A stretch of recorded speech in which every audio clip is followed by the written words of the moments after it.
جنگ روڈ پر transformer short circuit کے باعث دھماکے سے پھٹ گیا۔ آگ کے شعلوں نے نجی بینک کو بھی اپنی لپیٹ میں لے لیا۔ آگ لگنے سے 2 افراد جھلس گئے۔ پارکنگ میں کھڑی متعدد موٹر سائیکلز جل کر خاکستر۔ Chiniot inspector general of police کے ویژن کے مطابق شہداء دوران سروس وفات پانے والے پولیس اہلکاروں کی فیملیز کی ویلفیئر کے لیے اقدامات جاری۔ پولیس اہلکاروں کے بچوں کو فیملیز کلیم پر چنیوٹ پولیس میں بھرتی کر دیا گیا۔ اس سلسلے میں ڈی پی او دفتر میں تقریب کا انعقاد کیا گیا۔ ڈی پی او وسیم ریاض خان نے فیملی کلیم پر بھرتی ہونے والوں کو تقرری آرڈر دیے۔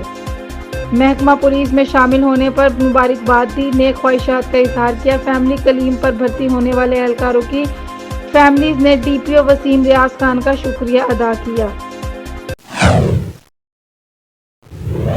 چنیوٹ خامد کے انتقال کے بعد رشتہ دار جانی دشمن بن گئے۔ جائیداد ہتھیانے کی کوشش، 3 بچوں اور مجھے سنگین نتائج کی دھمکیاں دے رہے ہیں، گھر سے بے گھر کر دیا گیا۔ بیوہ مسرت بی بی کی بچوں کے ہمراہ نظائر میڈیا گروپ سے گفتگو، ارباب اختیار سے نوٹس کی اپیل۔